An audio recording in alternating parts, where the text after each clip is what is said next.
Well, welcome everyone to another delicious, nutritious adventure. This event is in collaboration with Plant-Based Nutrition Movement. My name is Carrie Bruno. I'm a pharmacist, PBNM board member, and your host for tonight's event. Plant-Based Nutrition Movement is a nonprofit organization, and our mission is to educate, inspire, and support those moving towards an evidence-based, whole, minimally processed, plant-based way of eating as a way to improve health and quality of life at all ages. And everyone interested in health and wellness is welcome to attend all of these events, whether you've never heard about a plant-based way of eating, are curious about trying it, or have already been following this way of eating for many years. We're all here to learn more and to help each other along the way. And these events are held monthly on the third Tuesday of the month. This program will be recorded and available for future viewing or sharing on the PBNM YouTube channel. And if you'd like more information about this group, PBNM, and future events, or would like to become a member and receive our monthly newsletters, go to pbnm.org. And tonight, we are very fortunate to have two amazing guests with us, Angela Fischetti and Vicki Brett-Gach. We've had the opportunity to have Angela and Vicki as guests in previous months, and I think you're going to love their combined presentation tonight called Strengthen and Nourish for Life. So let me tell you a little bit about each one of these wonderful women. So Angela is a virtual physical fitness and yoga instructor and massage therapist, specializing in wellness for older adults. And she combines years of experience and research with a unique combination of empathy and encouragement for older adults seeking a healthier lifestyle. And Vicki is a certified personal chef, master certified vegan lifestyle coach, plant-based culinary instructor, and author of the Plant-Based for Life cookbook. So first off, Angela's going to be sharing her workout titled Total Body Workout with Compound Movements and Supersets. And I'll let her explain to you exactly what that means when she starts. And after Angela's workout, Vicki's going to be demonstrating a delicious recipe idea to help you refuel and nourish your body. After both Angela and Vicki's presentations, we'll leave the remainder of the time for questions. Everyone except the speakers will be muted throughout the presentation, and we ask everyone to remain muted to avoid interruptions and background noise. And please feel free to use the chat box for any questions you may have throughout the presentation. If time allows during certain portions of the presentation, we may sprinkle in some of the questions from the chat. So feel free to submit those as you have them. So without further ado, let's get this event started. Welcome to you both, Angela and Vicki. We're so excited to have you both back with us again. Well, thank you so much for having us, Carrie. It's an absolute pleasure. Thank you, Janet, as well. We're delighted to be here. Yeah. Well, Angela, would you like to get us started? Sure, that would be wonderful. I would welcome it, and wait till you folks see the recipe that Chef Vicki has lined up for us. Yes, well, I will put you on spotlight so everyone can see you. All right, ready to go. All right, wonderful. And if anybody wishes to participate, I would say just watch a little bit first. And then if you want to join in for a little bit at a time or for the whole thing, you're certainly welcome to do so. And I just want to see if I could see. All right. Yeah, I'll be able to see some people on camera just in case they start joining in. All right. So welcome here to PBNM. I'm very excited to be here for Strengthen and Nourish for Life. And yes, like Carrie said, this is a total body workout, which obviously means the entire body will be addressed, with compound movements and supersets. So what compound movements are basically movements that will enhance and are beneficial for activities of daily living. So that means they include working large muscles, multiple large muscles with multiple joints simultaneously, therefore telling you that exercise is never reductionist. And supersets, well, this means working two different exercises back to back without any rest. And I'm also adding in a little bit of a special flavor here of planks So there's a number of different movements, but all founded in compound movements. So the accessories we'll be using today, well, it's a sticky yoga mat. I'll also be using a workout bench, but you don't have to use a bench. You could use a sturdy chair. However, the chair, please, has no wheels and no arms. Just want to make sure it's very sturdy. And then I'll be using 3 pair of weights, 8, 20, and 25. Now, maybe you're using 1 or 5, whatever, that's fine, right? I certainly took years to work up to certain weight. It doesn't just happen. It takes effort and time and patience. Now, this leads me into the medical disclaimers and precautionary measures. Folks, this is the most important part of the class because this is where I'm going to address a number of chronic health issues. And this is where we're going to talk about and show you some modifications. And I'll also demonstrate other modifications during the actual workout. So if you have a latex allergy, please be mindful. The yoga mat or the exercise mat, they are made out of latex. So you want to look for non-latex or latex-free. Now, if you have knee issues, particularly issues with the flexion of the knees, which is bending the knees, then we're going to be doing squats, lunges, and deadlifts. I want you to take it to the wall, and you'll use what's called a wall seat or a wall sit. And when you do this, you want to make sure your ankles are slightly forward of your knees, ankles in the same line as your knees, traveling up to the same line of the inside of your high pelvic bone. This is called your iliac crest.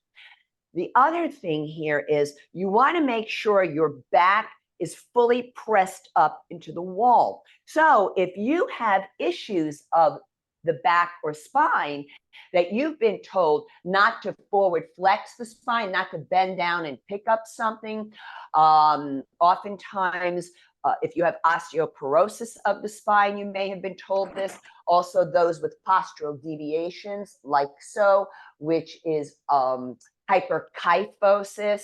So for you folks, I want you to stay upright, but use that wall seat sit as an alternative because you get to go as low as you need to, but you keep your back fully upright. Also, if you, pardon me, are medicated or not for hypertension, you have GERD or vertigo, please avoid this position of the cervical spine of your neck doing this, just dropping the head down. Please keep your head neutral. Also, if you have carpal tunnel syndrome, avoid this position of the wrist. I don't care where the arm is, it doesn't matter. It matters the position of the wrist. So this is called wrist extension. So unless you've been advised that, yes, you can still do it, that's fine. You follow whatever your medical healthcare practitioner told you. But if you haven't been told anything for now, I would suggest avoiding wrist extension for carpal tunnel. Also, if you have vestibular challenges, so if you're challenged with your balance, we're going to do an exercise that's called a lateral lunge. Yes? So for you folks, you might want to consider doing the deadlift or the basic squat instead.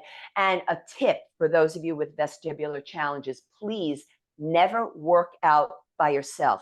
Always have a companion with you, just for protection.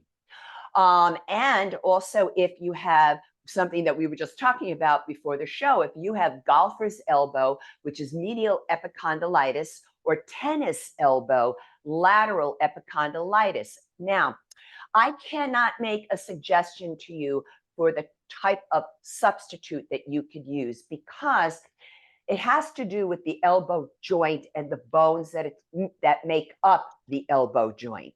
And for golfers and tennis elbow, the symptoms are very, very individual. So for this, I would ask that you please contact your medical healthcare practitioner for further advice to see if bicep or tricep work is appropriate. When we get to the planks, this will be an issue. All right. So I just want to call that to your attention. And then finally, we will be doing, besides the lateral lunge I just showed you, we will be doing a form of a squat called a sumo squat, like a sumo wrestler. So that means you're bringing your legs wide apart. But for this type of movement, I'm going to show you a basic squat because osteoporosis of the hip and hip replacement is often advised by the medical community to reel it in a bit. Don't go to your widest width, so to speak. You don't want to go to your maximum. And just checking my notes to make sure.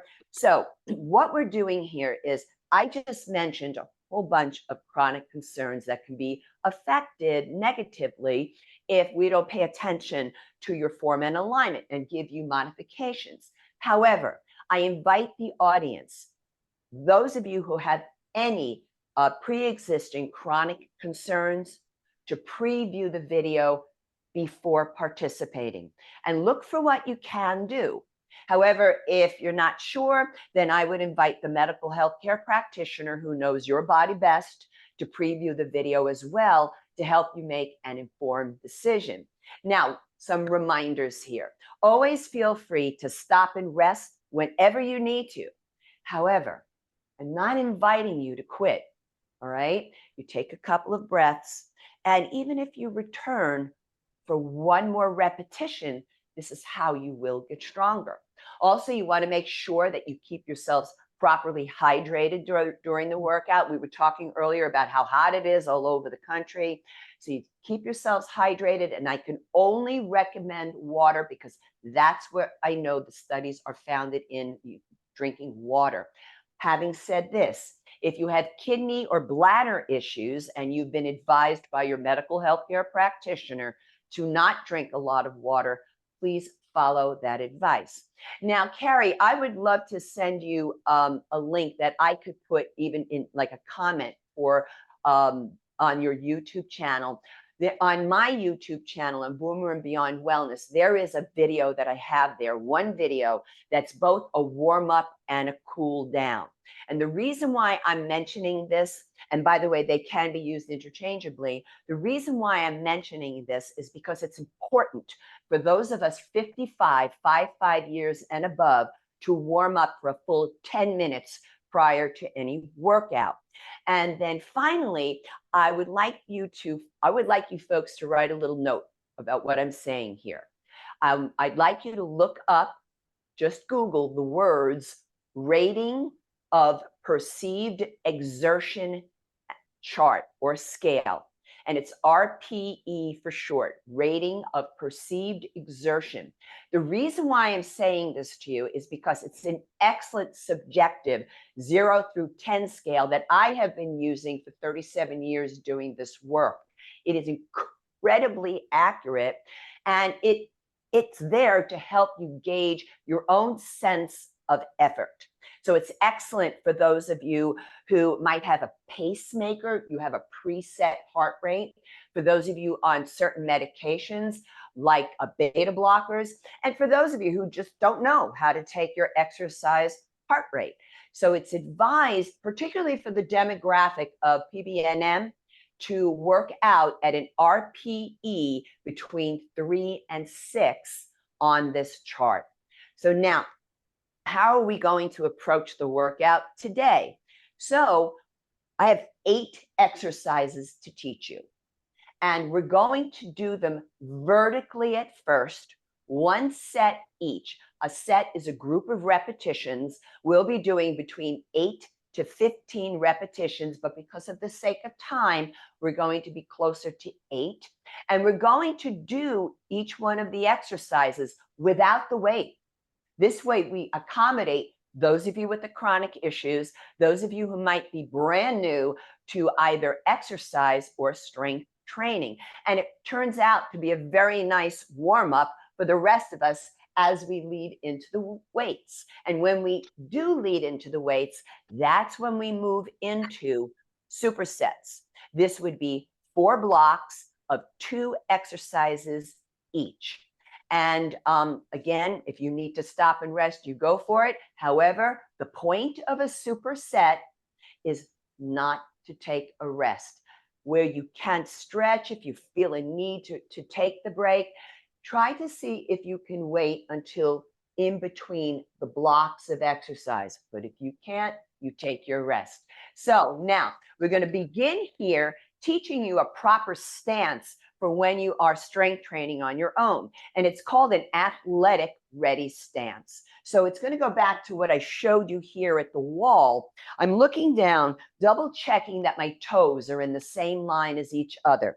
Then I want to line up my ankles to the knees, travel up to the inside of the high pelvic bone. Make sure when your hands are pointing down, they are straight down, not turned in.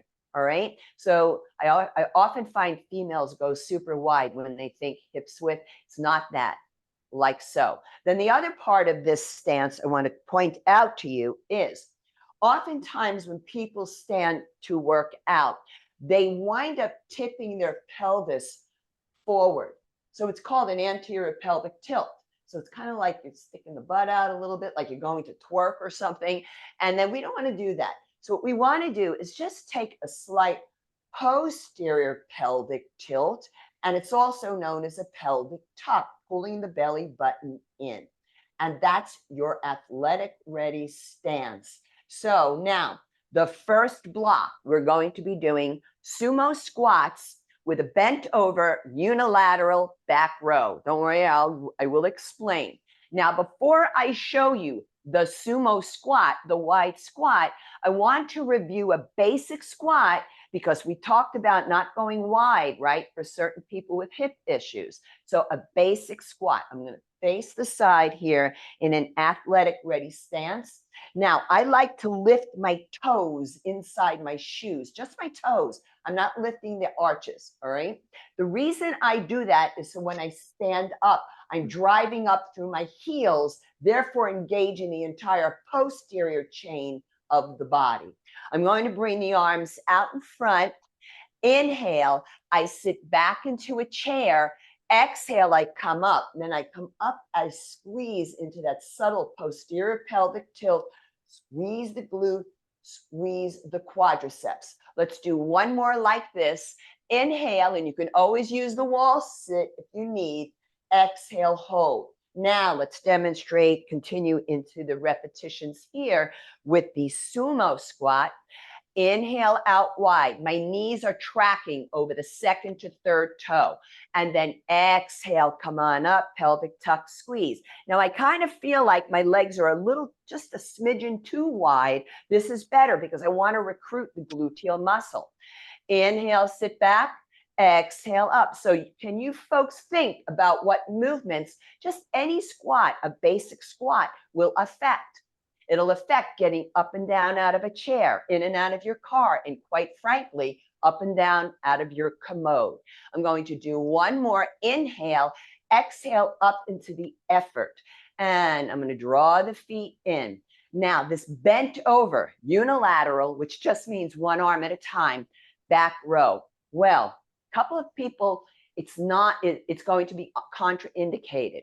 So those of you with carpal tunnel syndrome for the wrist extension, because I would be using the bench, but the other is bent over is a giveaway for those of you with spine flexion issues. You need to stay upright. So let's just, everybody here will do together bilateral, both arms at the same time, upright, and it will still be a back row. So I'm going to do this a bit on a diagonal for you. You bring the arms out in front, inhale, exhale, pull, pause. Inhale, I puff up the chest as I draw the arms back. Now I want you to watch the shoulder blades as the shoulder blades, the scapulae retract. That's the point here, folks. So this will help the postural deviation of hyperkyphosis. You want to pause at the peak of the contraction. Breath is in and out through the nose. Dr. Frank Sabatino feels very strongly that for weightlifting, it should be in and out through the nose as well. And he's my guiding teacher. So yes, I do that. And pause and slowly lower down. Now for the next block, we have what is called, I did not name them. They've been named this for about 100 years. They're called Romanian deadlifts. And we will also be doing these with plank. So what's a basic deadlift? So I'm going to show you a basic deadlift in comparison to a basic squat, because a lot of times people get it confused. So turning to the side, review, basic squat. I sit back into the chair and I come up. Now with a basic deadlift, I'm hip hinging. The knees are still bent a bit. The toes are lifted inside the shoes. The head is up. And on the exhale, again, here's that posterior pelvic tilt, engaging the gluteal muscles. One more with the legs narrow like this in a basic deadlift. Pause, keep that head up. Let's take it now. Romanian style is the feet are just a bit wider than the hips. My fingers stay in contact with my legs and thighs the entire time. Now, folks, be careful, because sometimes when you see instructors on YouTube doing this exercise, they are really thrusting their pelvis forward. And I look at that and I go, that's a little bit violent on the lower back. So we want to control it all. Take your time. You're going to notice I don't go flying through the movements, folks. If you've got pre-existing issues going on, that's a surefire way of getting injured. Last one, and hold here. Now, we're doing this with planks. So for those of you who cannot come to the floor for a plank, use the wall. Why not? When I come down here, I want to show you something with my hands, the position of the hands. This is what we need to avoid for, okay, there was a change there on the screen. Let me come back a little bit. Okay, so we want to avoid this wrist position for carpal tunnel. What you folks can do, though, is make a soft fist and keep your wrists straight. Now, soft fist means I'm not turning my fingernails to cut myself. From here, you want to stretch your fingers wide apart. If you're used to doing yoga, it's like downward facing dog hands. The thumbs are fanned out. Now from here, I'm going to just bring one leg at a time. These are going to be one-legged planks for the warm up. I'm holding this position for 15 seconds on each side just for the warm up, because when we do this full out, I will be holding for 1 minute each plank. Doesn't mean you have to, you just do what you need to do. And now the outside leg, so we want to resist dropping down. We want to think in terms of energy forward through the heart, out the crown of the head, and energy back through the heel. Inhale, exhale, lower down, and we're going to slowly roll on up. Let's just take a couple of shoulder rolls. And now for the next block, we have lateral lunges. When we're doing these with a straight arm, push back or press back. So I just only demonstrated one before, but here we go. We step out. Now I'm going to hold here for the moment. I want to get the weight into that back hip here, keeping this opposite leg straight, this knee bent. And then exhale, I'm going to close together. So the out phase, stepping away from the midline, is hip abduction, ABD. The closing phase is hip adduction, ADD. So this is going away from the midline. This is going toward the midline. And you exhale to close. Make sure you're standing fully upright. And just remember, maybe you don't bring your leg out quite as wide. We're going to go for 3 more. Inhale, exhale, close. Inhale, exhale, close. 1 more. Inhale, exhale, close. Now we're going to take it to the other side. So what I tried to do here for you with this workout is give you different ranges of motion, different angles of the body, different directions, different planes of movement. You can also do this where you don't touch. You touch and land on the abduction, but the adduction you can just click in. But when you have a heavier weight, you're going to want to touch down. Hold here. Now we're going to do this with the straight arm push back or press back. It can be done in a slight hip hinge, this exercise. I don't really recommend that though, because you're just doing that same position with the lateral lunge. So we're going to stay upright, bring the arms out here. Notice my arms are not alongside my hips. They're beyond my butt. And we go straight back, pause, and control it in. Exhale, pause. Now notice what's not happening. A lot of people do this and then they do this with their neck, trying to go into a forward head or a forward neck projection. Please do not do that. That puts way too much pressure on the cervical spine of the neck. So I'm placing the arms, pause, working the posterior deltoid muscles, the back of the shoulders, the upper back muscles, as well as your triceps. But folks, when you have weights in your hands, wow, this is a big core exercise. One more.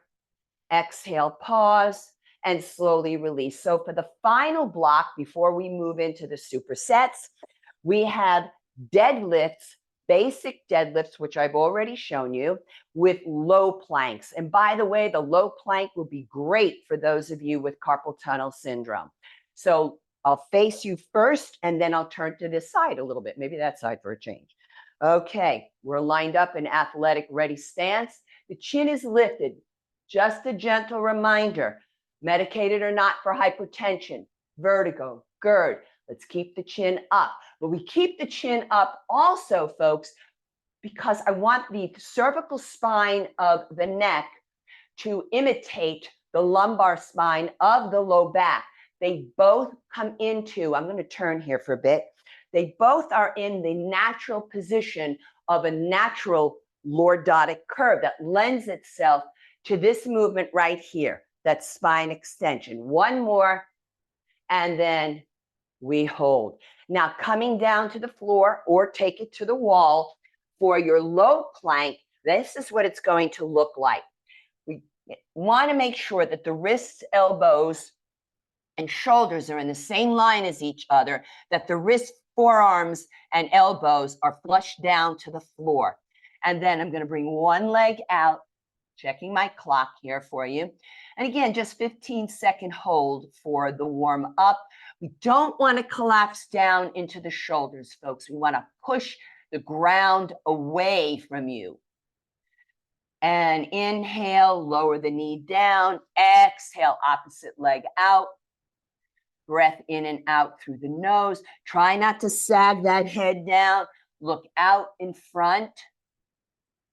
Inhale and exhale, lower the knees. I'm going to tuck the toes under and slowly roll on up. Are you ready for the weights, folks? Let's grab them. So for the first block, we have the sumo squats with the bent over unilateral back row. I'm using my 25 pounds for my sumo squat.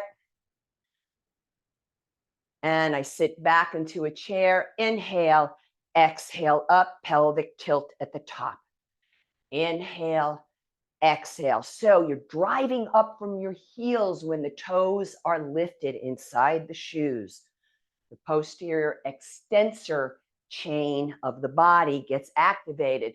Let me tell you, this is right in there with the gluteal. And folks, a lot of times falls can happen in the home because of weak gluteals. One more, particularly for females. Hold here, careful. Setting the weights down. Now, for the bent over unilateral back row, remember you have the upright position as an alternative. I'm using 120-pound hand on the bench, stepping back into a split stance. It's as if you are starting an old-fashioned lawnmower, arms slightly out in front, pull, hold. Exhale, pull. Now, what you don't want to do is this. You don't want to rotate your torso out. You want the torso and the hips to face your chair or your workout bench. And I'm pushing away from the bench, not collapsing into it. Exhale, pull, pause. Two more, please. And one more. Keep that head up, please. Protect your spine by pulling the belly button in. Remember the upright position as an alternative. Now, when you do the upright position, you're going to wind up using lighter weights. And that's okay too. as long as you have resistance. This is how we impact the health of bone and the strength of muscle and the strength of bone. Let's go for one more. Pull pause. Back to the 25 pounders for sumo squats. This is your superset now. I love supersetting because you get a lot of work done in a shorter period of time. Are you keeping yourselves hydrated, please? If you need to rest, go for it. That's perfectly acceptable, but rejoin.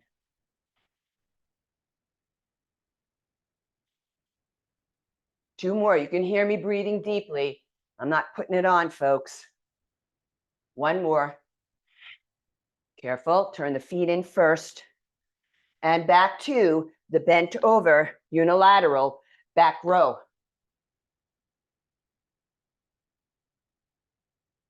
So you want to have those strong upper back muscles, also posterior deltoid. And in this case, bicep muscle is greatly involved as well. I want you to be able to bend down, pick up something, and get up without hurting yourselves. Two more. One more. Change it up. Split stance. Hips and pelvis facing the bench.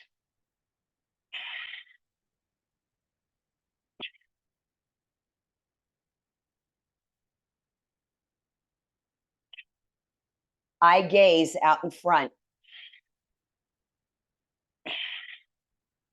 Let's go for two more, please. Yeah, sometimes I make some sounds. You will definitely sweat and increase your rate of breathlessness, and it's all natural and normal process. All right, next, Romanian deadlifts with the planks. I'm working with 25 pounders on the Romanian deadlifts. I'm going to face the camera first because I have to make sure my form is correct. Toes are lifted, hip hinge, exhale up, pelvic tuck squeeze.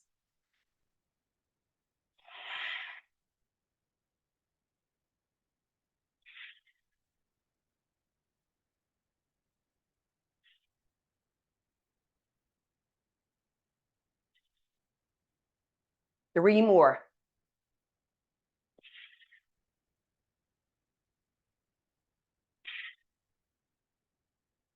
Last one. Ooh la la. And we're going to set the weights down carefully. Make sure they're not rolling around because they can land on your foot, folks. Okay, down to the floor. Plank pose. And here we go, 1 minute. So the fingers are stretched wide apart. I like to emphasize that the eyes of the elbows, the elbow crease, pointing straight forward. Breath in and out through the nose. Push the ground away as you root the hands into the ground simultaneously. No collapsing at the pelvis there, right? We don't want that to happen. No sinking down. Eye gaze out in front. No need to strain your neck. Breath in and out through the nose.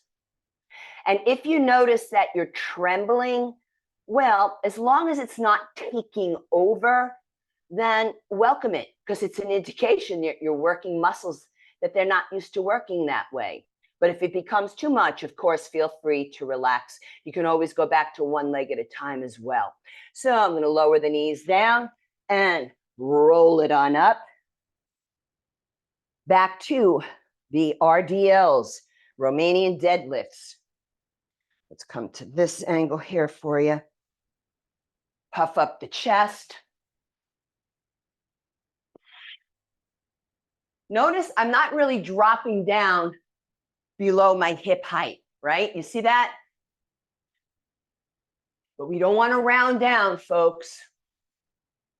Chin is up. Toes are lifted. Driving up through the heels. This goes way into the butt.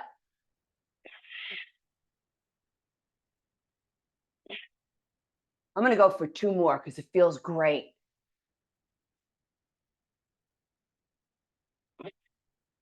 Hold. Back to 1 minute hold for the plank.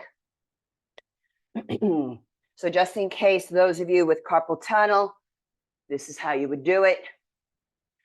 Wrists are straight. Looking out in front.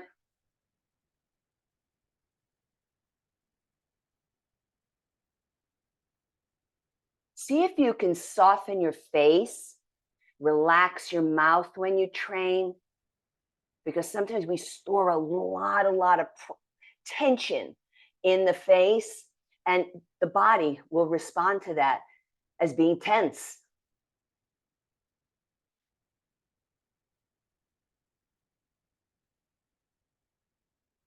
No holding of the breath. So here's where we need to be careful with golfers and tennis elbow, because these elbows, your joints, your muscles are isometrically contracting. So you do need to find out here. So I'm going to take this into a jackknife, and I'm going to come into downward facing dog, just because it feels good. And I'm going to take one leg up, inhale, exhale, step forward on the other side. Take your time rolling up. I have so much cat hair on me. Big shoulder rolls team, no matter what I do. Okay, now for the next block, we have lateral lunges with those straight arm push back or the straight arm press back. Lateral lunge, I'm using 120-pound. And here we go. Step it out, land it, and then close. Hip abduction, hip adduction. But keep that head up. It's very easy on a lunge to round down.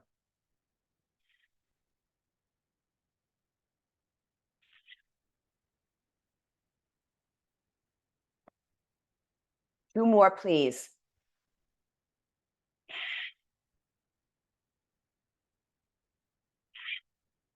Before I go to the other side, got to pop the glasses back on. Okay. And we're going to take it over.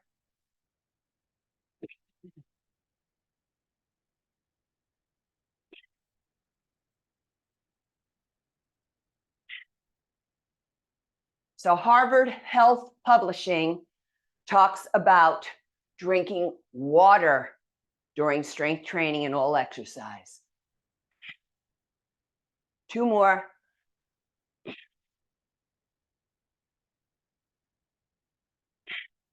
And hold. Now I'm grabbing 8-pound weights, and I'm doing what's called a narrow grip. This position, palms facing each other, is called a narrow grip, all right? So athletic ready, here we go. Straight back, pause, control the release, keep it small. This is a short range of motion, and it's what I say, it bites into the muscle. It's right in there. Posterior deltoid, upper back, and tricep. This is one I want you to be careful of with golfers and tennis elbow. Notice I pause at the peak of the contraction. And right here, folks, boom. This is so much core. It's abdominals. Well, core includes abdominals, erector muscles of the back, quadricep muscles, hamstring muscles, gluteals are all involved. Last one, pause and control the release. Let's go back to another round of lateral lunge with my 20. What the heck, I'll start on this side this time. Okay, catch the breath. So if you want, you can tap it, land, tap it, land.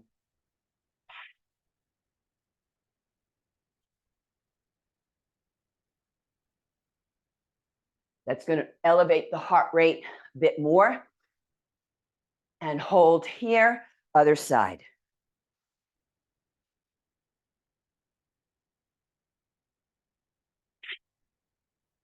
Now, I have an injury in my real right hip. You see it as the left since a child. So that's why you're going to see me closing and holding here.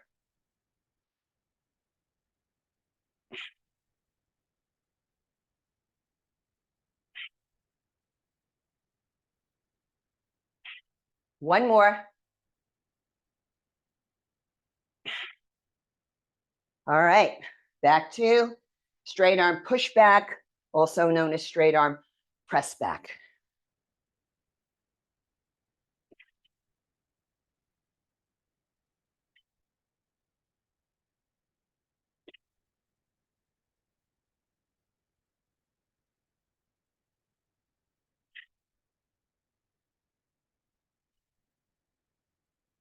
Two more. Woo. And slowly release. And now I think we're on our last block. Yes, basic deadlifts with low planks. So for basic deadlifts, I'm back to the 25s.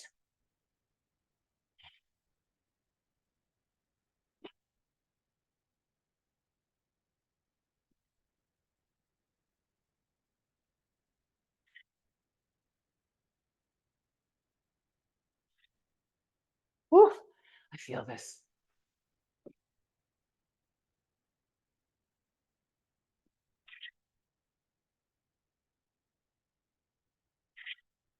Two more.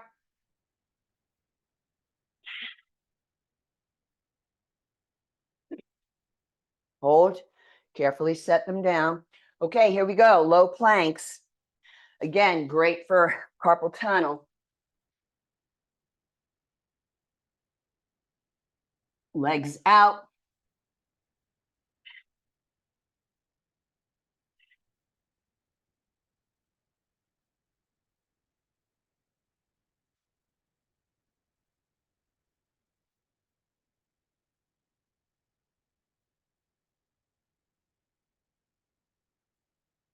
My AC turned off.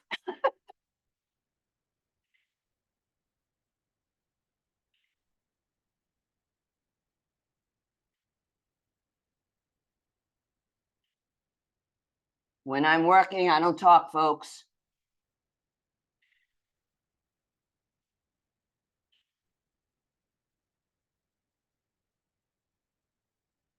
And on the next round of this, I'm going to show you another hand position to do. 5 more seconds. Yay, AC came on. Lowering the knees down. Again, roll on up. And back to deadlifts.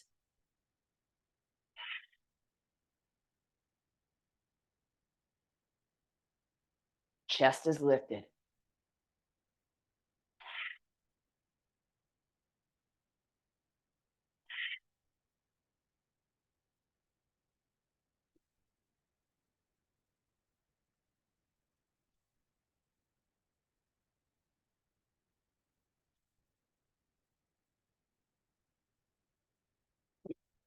Toes are lifted. Chin is up. Oh, one more.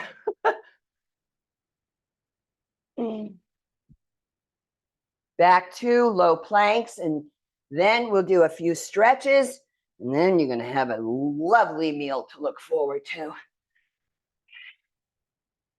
Now, I want you to interlock your fingers, tuck one pinky in, so that when you close the palms together, the lateral sides of your hands are flush to the mat. And let's take your low plank. Now, here is where your bicep muscles will be very much recruited. They are recruited when the palms are flat as well, because anytime you bend the elbow is elbow flexion, the bicep drives that movement. But here, they are really isometrically contracting. Again, caution for those of you with golfers or tennis elbow. Resist the ground. You're plugging the arms in their sockets. Try not to drop the head down.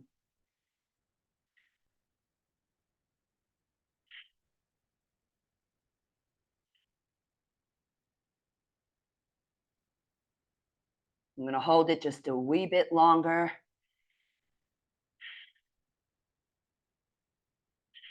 Because it's the last exercise. Woo, Lordy. And lower the knees down. Take your time rolling up. Big shoulder rolls. Everybody take those. And by the way, these are great to do if you're sitting at your desk a long time. Break it all up. It'll help your neck. And now let's take a few upper body stretches. We bring the arms out, draw the hands back. Now, who is this contraindicated for? Carpal tunnel, right? Because the wrists are an extension. You folks straighten the wrist and emphasize reaching out through your middle fingers. It's a little bit of a hack for the stretch. It's what ballerinas do, all right? So, but I'm going to draw the hands back. The entire length of the arm is stretching. You want to hold your stretches for 20 to 30 seconds when you're working out on your own. Inhale, thumbs down. Exhale, interlock all 10 fingers behind you. And I like the palms drawn together, folks. If you find you're doing this, splitting the hands or this stuff, then just take a yoga strap or a belt, hold on to it, and simply draw your arms back the way you did in the straight arm pushback. So we're stretching the pectoral muscle of the chest, the front deltoid, again, lengthening out those lovely biceps. Now let's stretch out the triceps a bit. And we take the arm up. And we want that elbow to point straight up to the ceiling. Try not to drop the head down. And then slowly lower down. Let's take it to the other side. Just got to watch my microphone.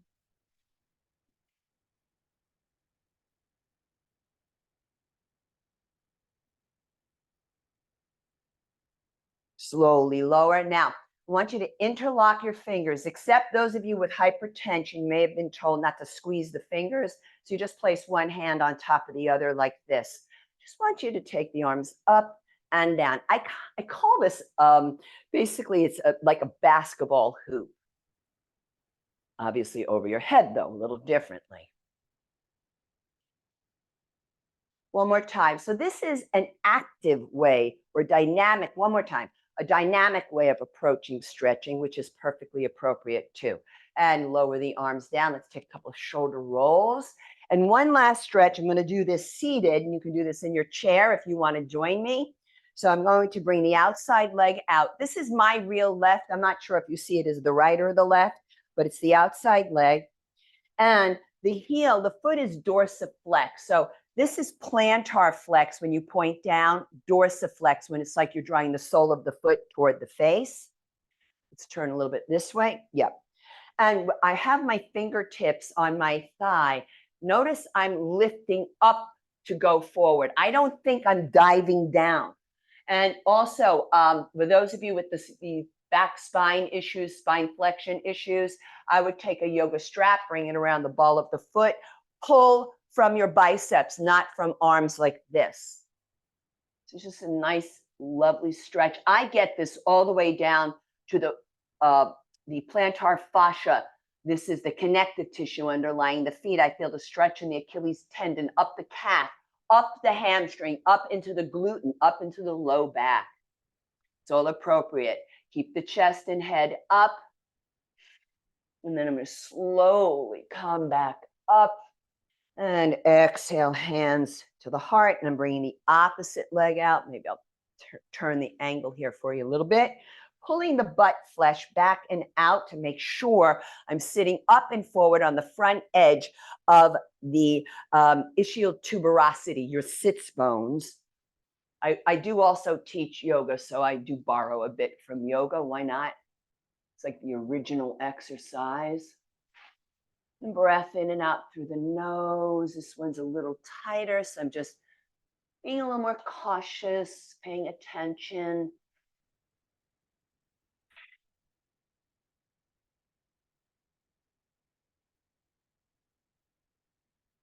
And then slowly up, inhale, exhale, hands to the heart. And this is where I would advise you to go to that warm-up cool down video on my YouTube channel to take a real proper cool down for yourselves. So that's what I've got here for you this evening, folks, here at PBNM.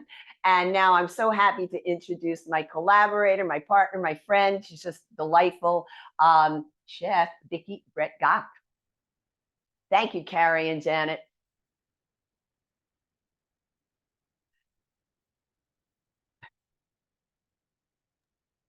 All right, just switching the spotlight a little bit.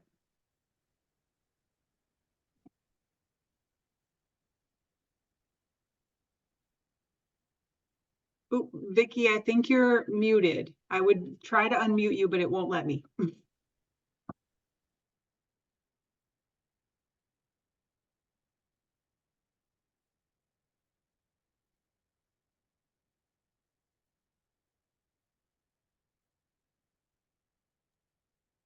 There we go. Perfect. Thank you.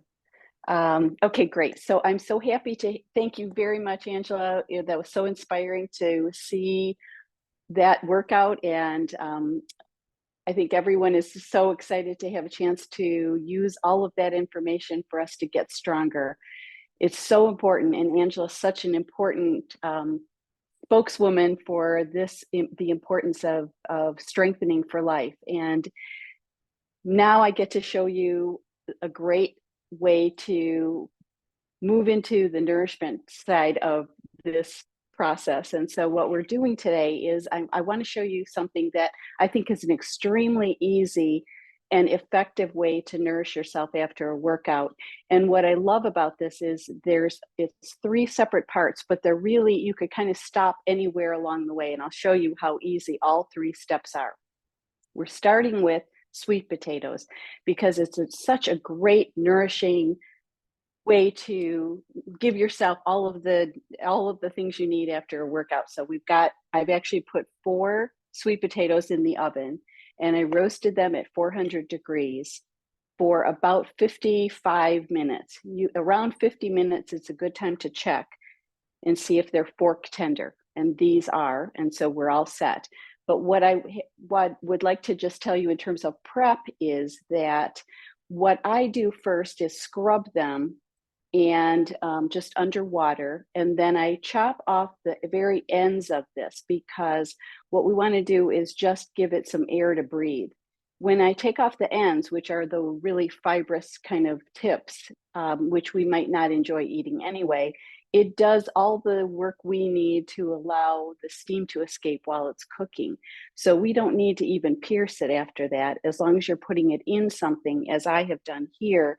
I put it in a roasting pan, which I like to do. That way, if there are any juices that come out, they're all in the pan and they won't drop to the bottom of your oven and burn. So that's what I like to do. But there's, of course, a million ways to make sweet potatoes. You could just microwave one. You could put it into your Instant Pot. I mean, there's no limit to how you might want to make these, but I find it really easy to just put it in the oven and just set that for 50 minutes or so, test it. This took 5 minutes longer. Sometimes it takes 10 minutes or another 15, depending on the size of the potato. But I find that so easy, hands off, and just, kind of go about the other steps while that's working its magic. So we've got our 4 sweet potatoes, and I'm just going to actually plate them now. Put them on a platter. And of course, this, because we've got 4 sweet potatoes, it's really making multiple meals for us depending on your appetite. And so that's a nice thing too, because your workout tomorrow, you'll have something already waiting for you. And also this 4 is kind of a random number. I just find this kind of handy to have for a few days in the refrigerator after I've had 1 today. But you could make this 6 or 8 or just 2 or whatever works for you. So now we've got our potatoes and they're super, super tender. I'm just going to cut them. I've really just set them aside until they're warm enough, until they're not too hot to touch. So they could be room temperature. They could be, as hot as you like. I'm going to actually, let's see, we'll just split them here. That's what we'll do. They're a little sticky at this point, so I'm just going to kind of wipe my hands here. But now we've got our split sweet potatoes. You all know what those look like. I'm going to just barely mash them because we want just the flesh inside to be soft enough to use a fork to lift up when we're ready to enjoy these. And basically, our next two steps are just toppings. So if you wanted to stop right here with sweet potatoes, you could just go for it with just this simple of a meal after your workout. But we want to add a little bit more for extra flavor, nourishment, fiber, protein, all kinds of good stuff. But again, do you, whatever works for you. So we've got our potatoes, and now the next step is we're going to top it with greens. And so here is something that I find really easy, really affordable, and it's something that I have as a staple over and over in my kitchen. And so I am using frozen spinach or kale or any kind of greens that you might find in the freezer section. What I've actually done is use 2 packages of organic leaf spinach, just frozen, from Kroger, but you could get it anywhere. It's very inexpensive. It's already washed, full of nutrition. You can use kale or mixed greens, again, any kind of green that you like. And then I actually put it right into a pan, a saute pan, on top of a chopped either onion or shallot. So a shallot is, for those of you that may not be familiar, it looks like this. And what I've done is just peel it like you would an onion and just very small kind of mince, put that into this pan and cover it literally with frozen greens. So the greens don't even need to be thawed. You stick this whole thing onto a hot pan on the stove and begin to dry saute until all of the moisture in the frozen vegetable has evaporated, basically, or been absorbed into the process, so that you start with something that is frozen. You're about the time that it takes to saute this either onion or shallot is about the same amount of time magically that the frozen greens thaw, heat through, and all of that liquid is absorbed. And you could stop anywhere along that process that you wanted to, but I kind of like that. This is hot right now, but I like it when they are kind of dry and almost not browned exactly, but I like the onion to get or the shallot to get kind of browned. So this is the process that I like to do. And sometimes I actually add a different vegetable into this as well as the spinach. So it could be 1 pack of spinach and 1 pack of riced cauliflower, for example. It can be absolutely anything you like, but I like to use these frozen vegetables in this version because it's super easy. And again, just really budget friendly. So now I'm just going to take a nice amount here. I think what I'm going to do is, it's warm, but it's not too hot. So I'm going to put gloves on because I'll be able to control how I put this on top of these potatoes a little bit more, because I'm going to be doing, having a couple more layers on top of that. So I'm going to just take a little handful. Again, up to you how much you use, but the more greens, the better. It's just so wonderful, so full of great nutrition. The more greens we can find a way to enjoy, the better. So you could use this whole thing, which often I do, or sometimes you can leave some left over for another use tomorrow. But we're just piling up our greens on top of our potatoes, right? So you could stop right here. We've got beautiful spinach and shallots on top of our sweet potatoes, but I'm going to take it a little bit further. The next step that I'm going to do, I'll take the gloves off for this one, is I'm going to take a can. This is black beans. It could be any kind of beans that you like. It could be white beans. It could be a mixture, any kind that you like. Put it into, strain it, drain it, rinse it, drain it. And then I've put that into a saucepan. So I've got a can of black beans in here. And now for flavor, I'm taking half of a cup of salsa, just very, very simple. And I'm going to mix that together. and give this just a quick moment over a hot stove. So give me 1 second here. We'll just stick this right here. And what we want to have happen is for all of the flavors to begin to bubble and get, nice and thickened and saucy and spicy.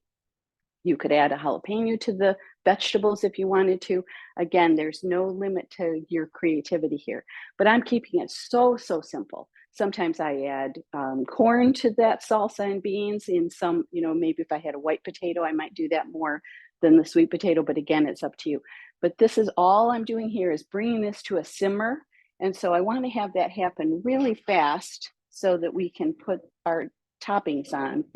And then again, we could stop right there, putting the beans on top. And so I'm just giving it a second to just begin to simmer. And it should happen really fast because it's not much in here. And it's just about there. I'm going to give it a stir. If you wanted to, you could add a little bit of liquid, like a little bit of water or broth to this, so that it would be just slightly wetter if you wanted to. I'm just going to say this is done, although I might cook it normally a little bit longer, but it's starting to steam. And so I think we're ready to top it. So I've got now just this lovely salsa beans, which I'm putting on top, which is just going to give it extra flavor and a brand new texture. And we could stop right there. Could definitely add just a little bit more if you wanted to. We have a little bit extra beans for another occasion. And we are really ready this is ready to serve. But I'm just going to do one more thing. And you can, again, do whatever you like.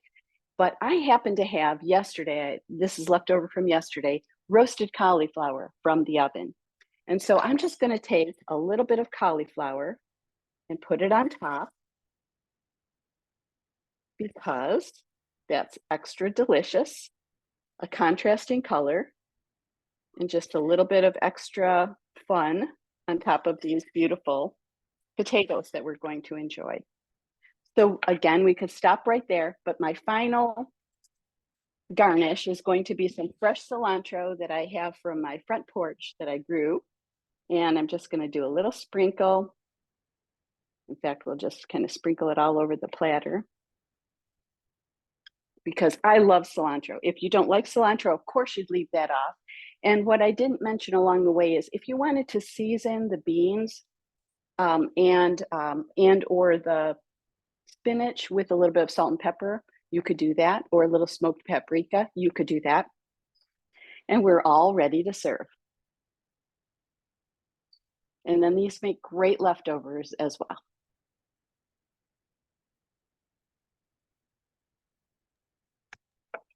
It looks delicious. Yes, Yum, looks yummy. yummy. They really are good. And something that's nice about this is it's good any time of day. So whenever your workout is, if it's in the morning and you want to have something delicious for breakfast after the workout, or you want to have a later day, dinner with this, serve it with a salad if you like. This is just a great, really nutritious, highly, kind of concentrated flavors and calories, and but just still really light and kind of the best of all worlds, I think. Can I jump in on this conversation for the moment? Please, Angela. Because yeah, when you train and when you do compound movements, it's a little tiring. Okay, so you don't want to fuss and muss and all that stuff. This is such an excellent recipe, and the variations on a theme. I mean, it's just perfect for post-workout. It's not only perfect for post-workout, but it's very excellent, specific to our demographic. I'm 66 years young. Vicki, do you mind if I say your age? You're okay with it? go ahead. Yeah, Go ahead. she's 70 years young, okay? So we're very much your platform here. And it is wonderful for this age group as well, especially with the kind of energy expenditure you're going to have with a compound type of movement workout. And then you fuel yourselves with this, because I can't tell you the number of times that I get asked, what do you eat then? You know, what do you eat post workout? Because people are used to, I don't know, chicken or whatever, right? And and that's why that's really why I chose Vicki, because I was like, I know she's going to get this, she's going to understand this, and she came up with something so simple, but it is fabulous from a nutrition perspective. It's absolutely fantastic, and my taste buds are telling me it's fabulous from like a deliciousness perspective as well. So I'm very pleased with what she created for this particular type of presentation. Thank you so much, Angela. It's such an honor to be part of this with you, and also PB and thank you so much for including us. Yeah. I mean, we're just so happy to have a chance to share this because it's something we're both so extremely passionate about. And this is the way I eat all the time, this kind of food. And sometimes of course, we make other things different times. I make soups and other, pastas and other dishes. But this is kind of like a staple, just always having potatoes or sweet potatoes in the house, beans and greens. There's just nothing more. The combination of flavor, how satisfying it is, the fiber, all the nutrients we're getting from greens. These are just the most powerful foods for us. And so if we can just be thinking about ways to add more beans and greens to our lifestyle and to every meal, we'll all feel better, right? So this is that's kind of what inspired me when Angela asked me about what would be, my thought on what we might eat after working hard. Something easy, this could even be made ahead of time, but also just the kind of food that you might want to give to yourself as a gift after that, incredible workout that you just saw. I love that. I was actually going to ask you why you selected this recipe, this particular recipe, but I think you already so many answers to that question. But I think you've both summed it up well. There's potato, there's beans, there's greens, all the different nutritious foods that go all together. But one thing I love, or there's many things I love about it, but everything can be suited to what you like. And if there's something that you used that somebody doesn't like cilantro, then they don't have to put it on. But there's so many different variations that you could use for this recipe. You could use different types of potatoes. You could use different types of beans, other vegetables. So there's ways to make it your own and something that you enjoy. Absolutely. Yeah, absolutely. I believe, it's so important to customize the flavors to your own, palate and favorites, because what makes the difference between eating healthy food and not often comes down to making sure that it's food that you're enjoying. That's what makes it sustainable. And to me, it also has to be easy. And I cook quite a bit, but I don't have time to cook every day. And so it's really important to me that I always have in my refrigerator choices that I will feel great about, selecting to enjoy throughout the day and throughout the week, because that's what it does require a little bit of, just like Angela's workout requires a little bit of dedication. Eating in a healthy way requires a little bit of work, unless you're paying someone to cook for you. Then it does take a little bit of effort. Doesn't have to be hard, but it does take a little bit of commitment to make sure that you're taking care of you with good food.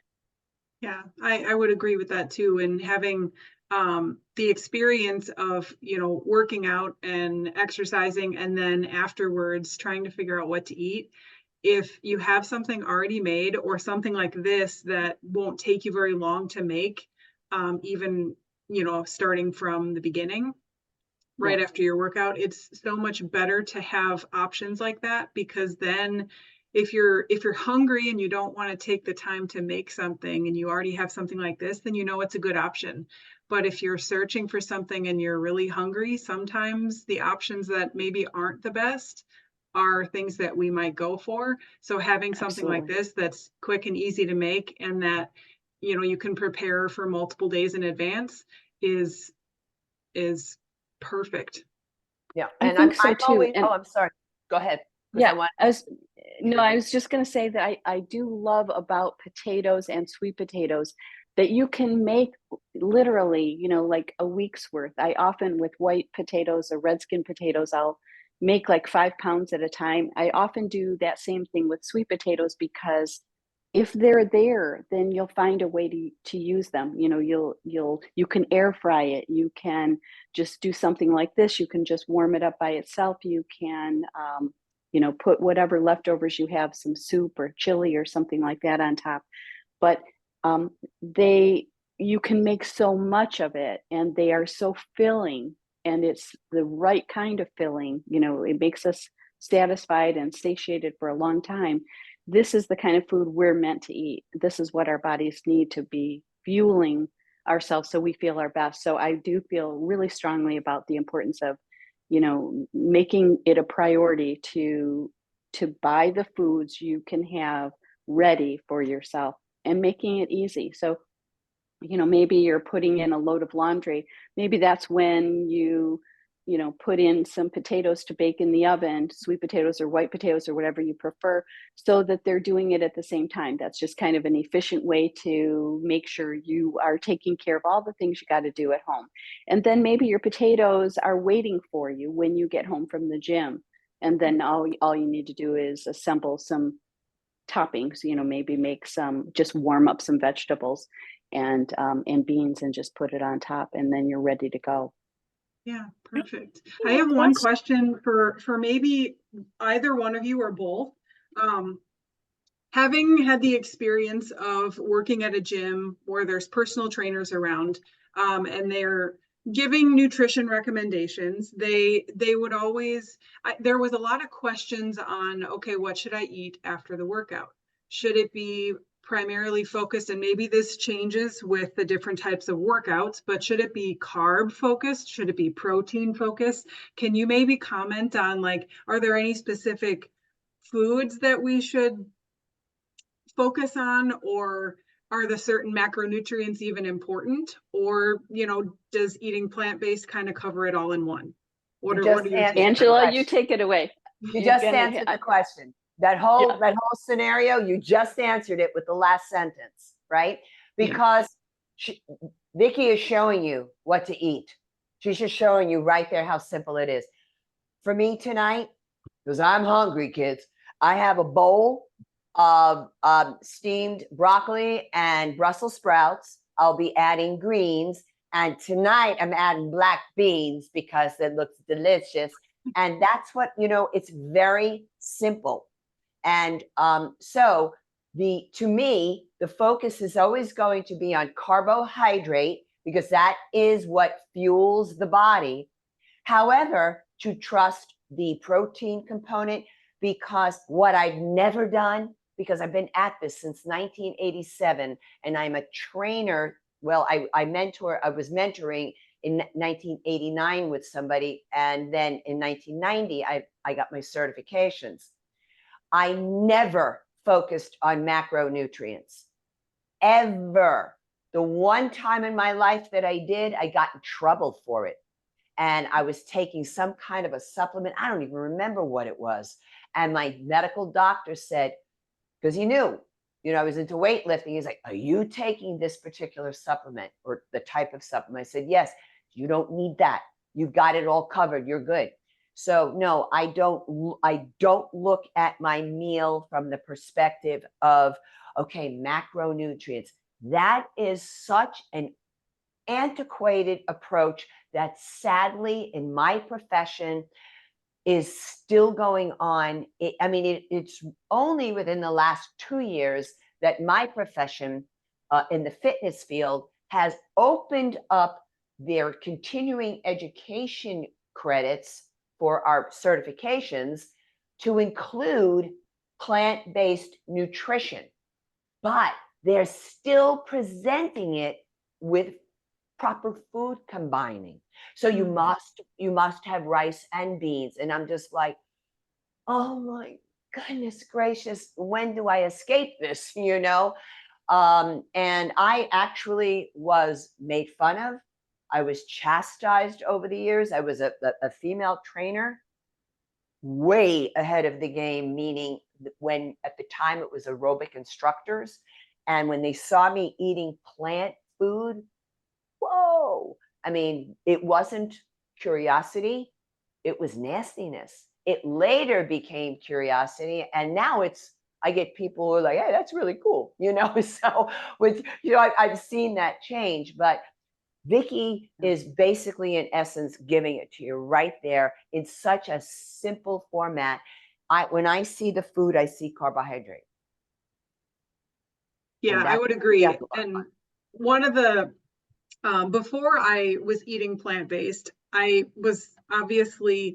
I heard about, making sure you have the different ratios or the proper ratios of the different macronutrients. But I think one of the most relieving things to realize once I started eating this way was the foods are already packaged properly. So you're going to get that mixture. You don't have to worry about it. And you don't have to count calories or, the different macronutrients. This recipe is easy, and you don't have to worry about the different combinations and if you're getting everything you need, because as long as you're eating plant-based foods and enough quantity Right. to give you proper calories, you're getting all of the proper ratios that you need. Yep, absolutely. Right, exactly. Nature does the math for us, as as the saying goes. And I think that's exactly right. As long as you're eating enough calories and you're eating a nice variety of healthy foods, and they're all whole food, plant-based foods, you're all set. And Yes. so you do want to make sure that you're concentrating on getting enough, satisfying starches, as Dr. McDougall says. I think that can be really helpful to make sure that, your appetite is satisfied and that you're not craving foods that maybe aren't healthy for us because you're hungry, you're walking around hungry. You want to make sure you're eating enough good food so that you're feeling great from top to bottom. Yeah, perfect. Now, where I live in South Florida, when I do my cardio, my you sweat buckets here, okay? You just do.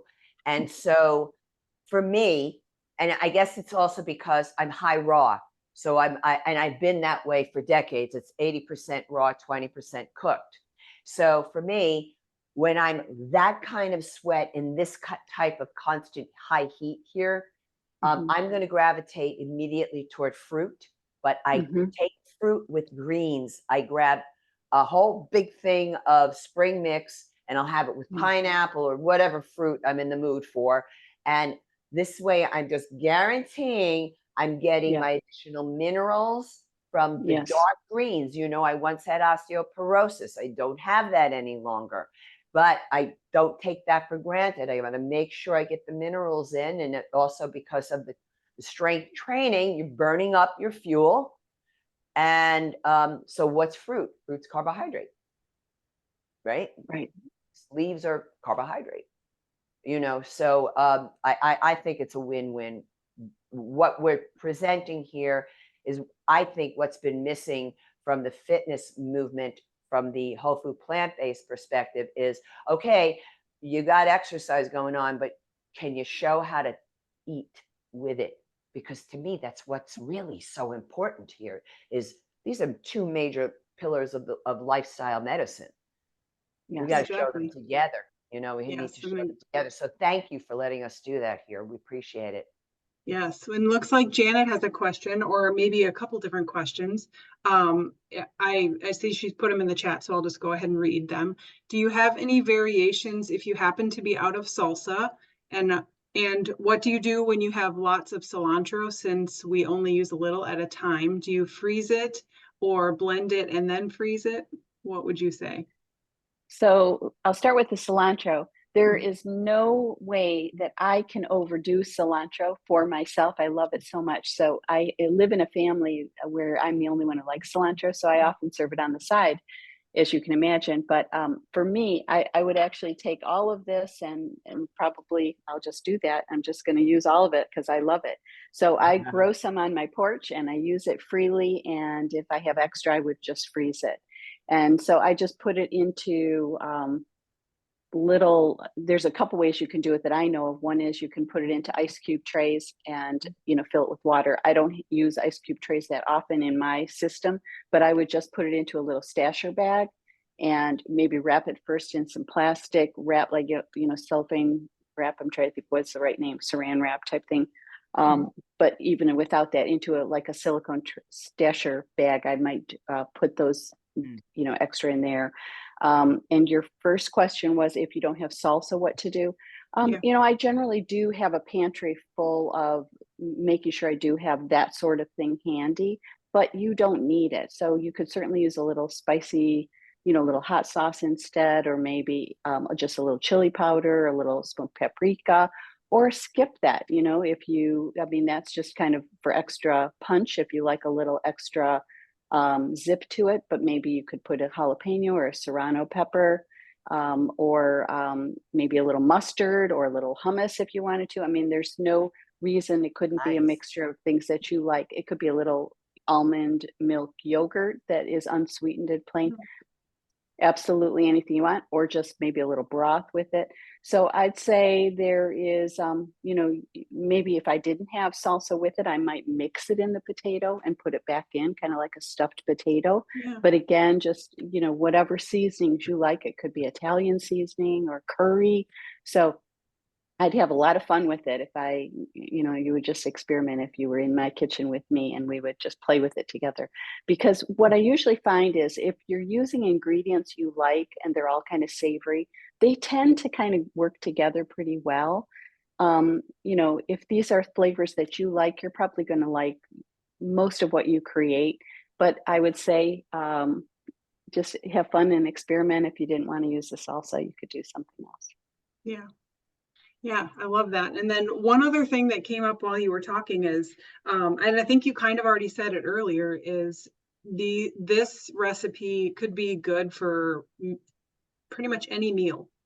Obviously, this mixture would be good for lunch and dinner. If you're not used to like greens and beans for breakfast, then the sweet potato you could use. And since it's already sweet, you could pair it with fruit if sweet is your choice for breakfast. But there's so many different options that not only will this recipe save time for lunch or dinner, but if you make the base, the potatoes, ahead of time, you could pretty much have something ready for any meal of the day. Yeah, that's a really great point, Carrie, because if you had sweet potatoes that we didn't assemble in this way and you just wanted to have sweet potato, maybe cut it up with a banana over oatmeal or something like that, that'd be a great way to also give yourself the fuel you need to recover. But also, if it was already stuffed like this, you could even add this to it, make a savory oatmeal. Or you could take this and just take it out of the skin and put it into like a whole grain Ezekiel tortilla and just kind of smush it all together in there, panini press it if you wanted. I mean, the sky's the limit. So it could be whatever you like. And I think that's really, I think that is, I think for a lot of people who are not accustomed to assembling things like we've just created here, it might seem kind of scary, but because they aren't quite sure what to do. But the bottom line I find is there's no right or wrong, because if you like it, that's all that matters. It just needs to be something that you can enjoy. And if they're all nutritious, healthy ingredients, you're going to love it. So I think there's, a lot of room for playing around and having a good time with it. But definitely you'll learn which favorites you have, and then those can become kind of the staples in your own kitchen. Exactly. Eat what you enjoy, and absolutely it won't, it'll be tasty every single time. You won't have to just worry right for you. That's right. And for a lot of us, we don't need that much variety. I don't. I'm happy to eat the same thing meal after meal if I've got several helpings of it available to me.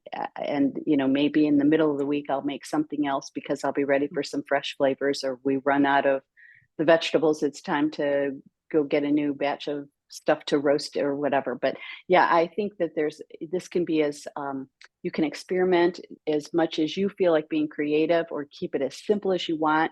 every layer that I added, I mentioned, you could stop right here. There's no need to do this elaborate building of this dish if you choose not to.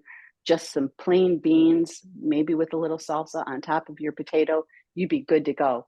But if you want to add the greens and you want to add, cilantro and some other toppings, it could be butternut squash or whatever you have, some asparagus, some Brussels sprouts, broccoli, all the things that Angela was mentioning she's going to be having. Those are all great add-ons. So there are, it's an infinite amount of choices that could be great combined here.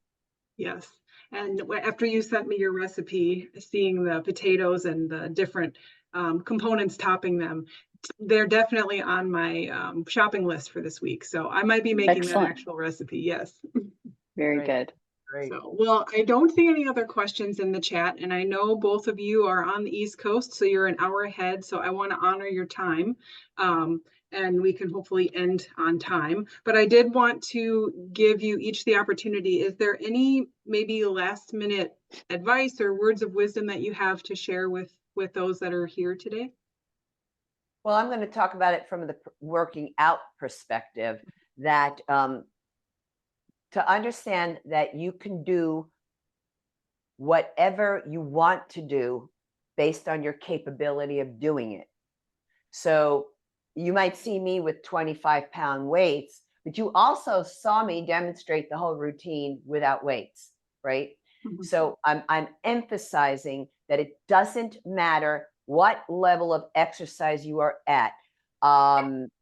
I do a lot of work. You'll see on my YouTube channel, I do a lot with chair yoga, chair exercise, because people are in different circumstances in life. And we have to be able to reach out to everybody.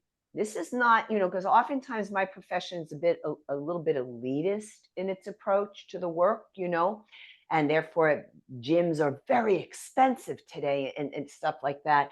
And I just really want to make sure that people, in whatever they're dealing with with their health, that to show them there is some aspect of exercise you can do for yourself. I do have on my YouTube channel something called Have It Your Way workouts. I teach one exercise at a time. It's kind of like what you're talking about with the food, where you get to create your own workout based on exercises that work for you individually. It's not a whole big workout like this. Again, we have to consider people with conditions, that we don't kick them to the curb.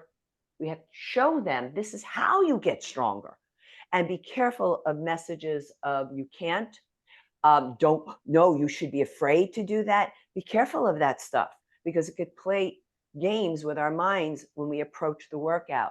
So look at it from this, always look at it from the perspective of what you can do. Mm-hmm. You know what you can't do, and that's smart, right? And we're protecting ourselves. Start to broaden the horizon and look for what you can do. Yeah, I love that you say that. And I know I've heard you say that multiple times so far. And I'm glad you pointed that out in the beginning. If you're unsure, maybe watch it first and then pick out things that you can do.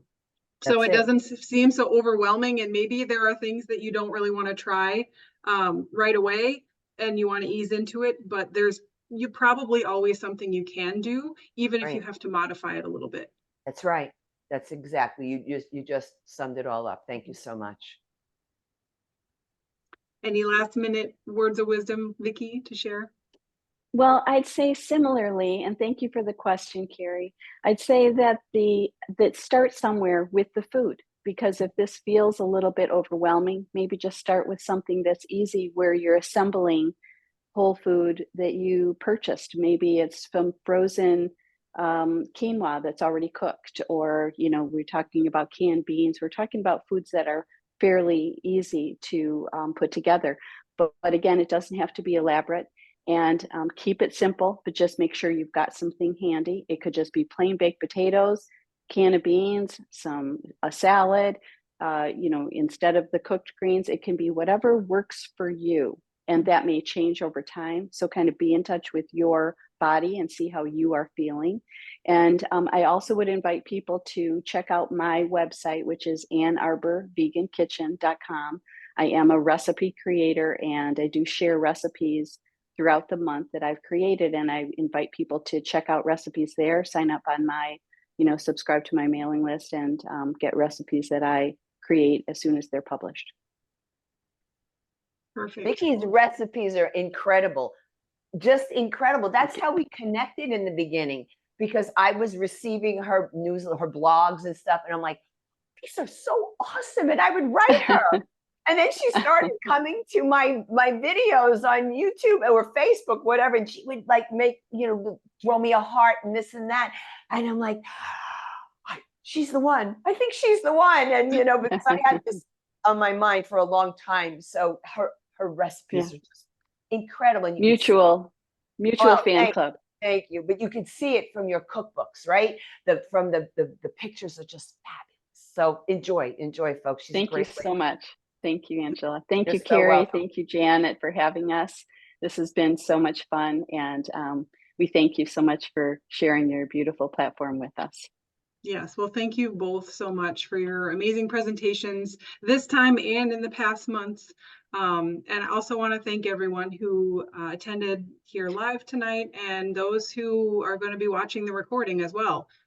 Be sure to check out the show notes that we'll post. We will include all of the information for Angela's workout and also Vicki's recipe and their websites and YouTube channels and all of it. And before we say goodbye tonight, I would like to take a little bit of time to tell you about our program for next month. Our guest speaker next month will be Vivian Amos Brown. A vibrant, energetic 80-year-old, Vivian will be sharing her plant-based story with us. From her personal health story to her work as a coach, she has a powerful story to share that I know you're not going to want to miss. And we'll also be bringing back our seasonal segment, and we'll be focusing on summer drink ideas and recipes. So be sure to bring your favorite refreshing summer drink recipe to share with everyone that attends. And the date for July's event will be Tuesday, the 16th. So be sure to mark that date on your calendar, and we hope to see everyone back. So thank you again, everyone, and have a great night. Thank you all. Thank you, Janet. Thank you. Carrie. Thank you, Vicki. Thank you, Linda.